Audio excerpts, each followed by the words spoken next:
Donc bonjour à tous, aujourd'hui on va essayer de voir dans cette vidéo comment on peut démonter les robots de cuisine, là, les KitchenAid. Donc ici on a un classique, ici on a un artisan et derrière on a un autre artisan. Donc ça je vais le mettre de côté. Donc déjà savoir comment on peut le démonter, sachant que pas mal de réparations dessus on peut la faire à la maison. Par exemple ici on a les charbons qui peuvent être usés, donc la première chose à vérifier bien sûr c'est est-ce que les charbons sont bons.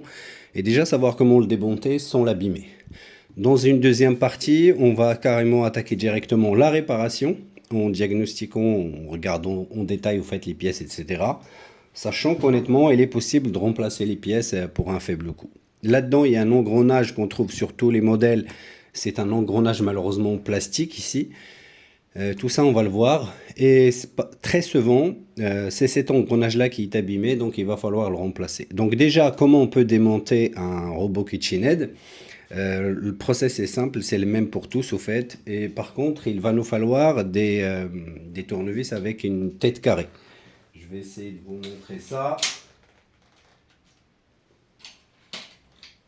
Donc il va nous falloir quelque chose comme ça.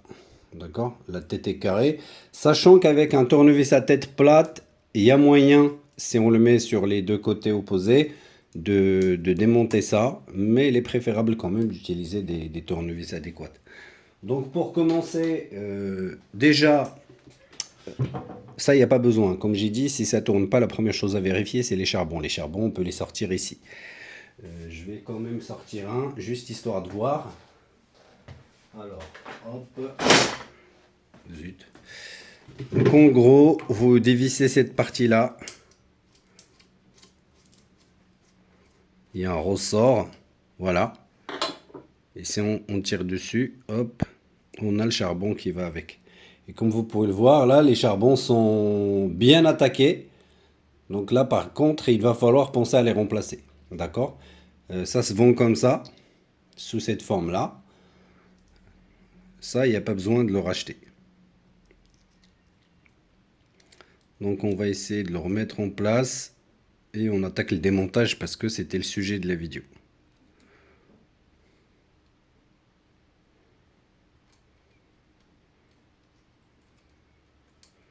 Si ça rentre pas, essayez de le tourner.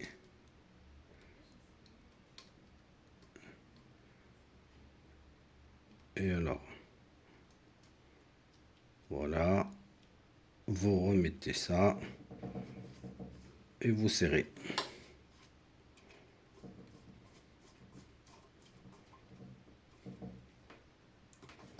Il n'y a pas besoin de serrer comme des fous, hein. Donc, la première chose à faire, bien sûr, on débranche l'appareil, on ne travaille pas dessus alors qu'il est branché. On va essayer de retirer cette bague métallique ici. D'accord? Celle-là, elle m'a l'air d'avoir pris un coup, mais c'est pas grave. Pour ça, vous prenez un petit élément en plastique, c'est mieux, parce que ça évite de laisser des traces sur la bague. Vous prenez un tout petit marteau. Pas besoin de forcer ou de taper fort. Et vous faites ça. D'accord? Et vous passez de l'autre côté. Et voilà, notre bague est retirée. Et bien sûr ici, il y a un petit peu, mais c'est pas grave. Faites attention quand même, utilisez des gants parce qu'il est assez gras de l'intérieur. Il y a énormément de graisse alimentaire. Donc le problème de celui-là, c'est qu'il démarre une fois sur deux. Au niveau du frein, ça va, donc ça bouge pas. Là, il n'y a rien à dire. Par contre, on a dit on va l'ouvrir. Donc vous allez le basculer vers l'arrière comme ça. Et ici, vous allez voir qu'on peut avoir accès à la visserie. Je vais essayer d'avancer comme ça. Donc on a accès à la visserie. On a 3 vis ici. 2 autres. Une là, une là. Et donc 5 vis dans cette partie-là. On a 2 vis ici, à tête carrée. Et 2 autres vis à l'arrière ici. Donc si je fais ça, donc on a une vis là et une de l'autre côté, une là et une ici, et bien sûr les 5 vis qu'on a ici. Pour pouvoir retirer ces vis, on est obligé d'enlever cette partie là, et pour l'enlever, il va falloir sortir cette petite pièce métallique ici là. On voit pas assez bien, je trouve. Attends, je vais mettre un peu de lumière. Bon, là c'est beaucoup mieux. Donc ici on a un petit frein. On va essayer de le sortir. Pour ça, vous pouvez prendre un petit tournevis et vous poser dessus. Donc je prends un petit tournevis que je vais mettre dans ce trou ici.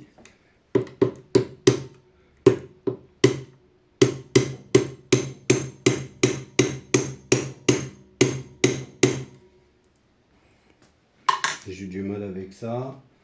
Donc je vais utiliser ce petit pic.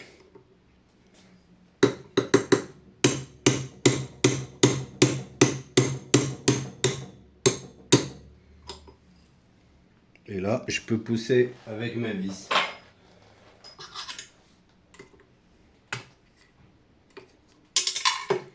Voilà. Donc ça ressemble à ça. Ok. Maintenant que c'est fait, ben ça, il vient tout seul. Hein.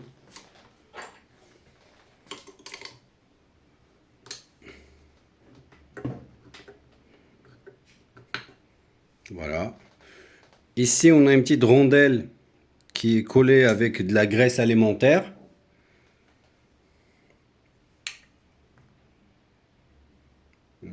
Et là aussi, il va falloir mettre un petit peu de graisse alimentaire quand même.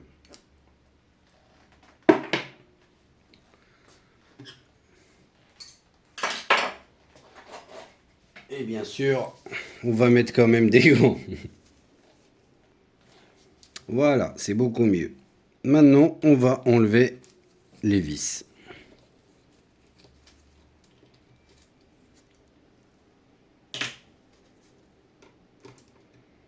Je vais essayer d'accélérer cette partie-là, parce que honnêtement, c'est pas compliqué.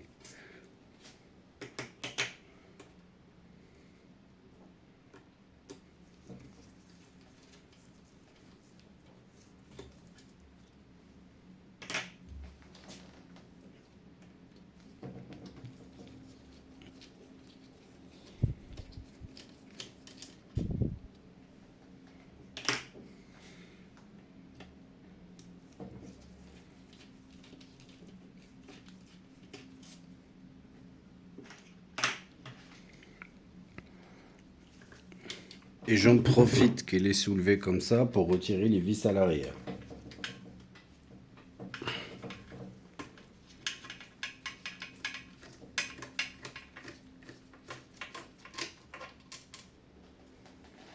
Alors vous regardez la différence quand même, c'est que les deux vis qui sont à l'arrière, tout à l'arrière, ils sont filetés entièrement. Ceux de devant, ils sont comme ça.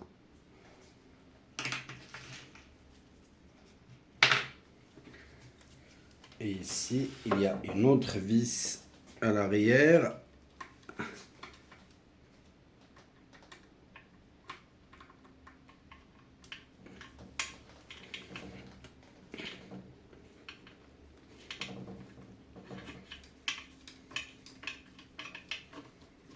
Vous allez voir qu'elle a quand même une petite particularité, c'est qu'elle a une petite rondelle. Donc il va falloir la remettre à sa place. Donc côté gauche, à l'arrière, vous voyez, il y a une petite rondelle ici.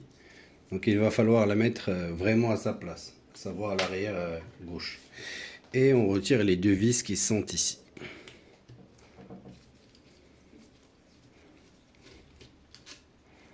Ceux-là pareil, ils ont un filetage tout le long. On essaie de faire au plus simple.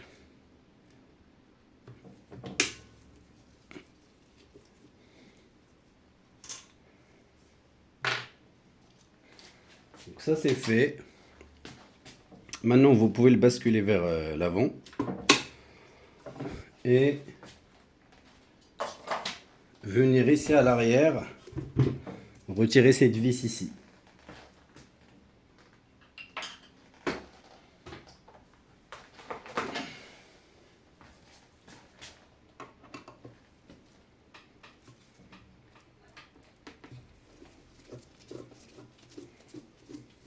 Donc on est obligé de retirer cette partie.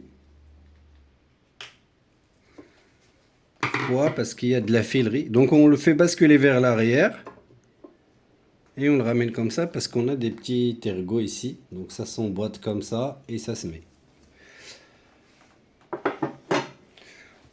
Donc ici, on a le sélecteur ici. Il va falloir retirer les deux vis, les deux fils, pardon, ici. On a un fil blanc. Attendez, comme ça c'est mieux. Je vais essayer de zoomer. Voilà.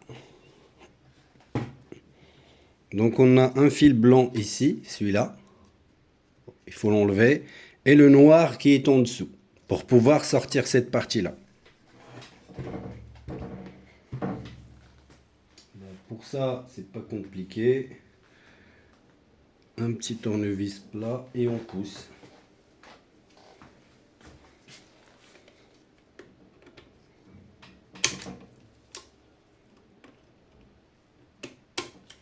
Voilà. Donc, une fois on a libéré les deux fils ici, on peut maintenant soulever la partie haute. Donc, vous y allez comme ça. Et voilà, on a libéré. Je vais dézoomer quand même.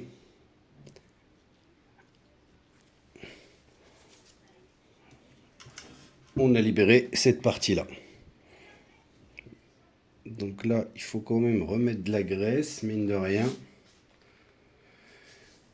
Donc ce qui se passe sur certains appareils, c'est que ici, on a cet engrenage ici, là, le blond, que je vais faire tourner, là, celui-là. Cet engrenage qui est grignoté. Et du coup, on entend le moteur tourner, mais ça ne tourne pas. Et il suffit de remplacer que cette pièce-là. Vous n'êtes pas obligé de remplacer tout ce mécanisme-là. Ça, pour le sortir, on a trois vis ici. Une ici, une ici et une ici, à l'arrière. Est-ce qu'on la voit ici, là? Donc si on enlève les trois vis, on peut sortir cette partie-là. Je vais le faire quand même, histoire que vous voyez à quoi ça ressemble.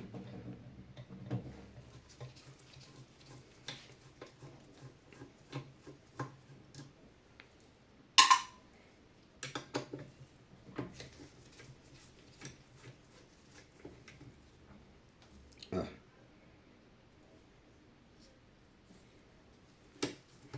Comme j'ai dit, c'est super gras.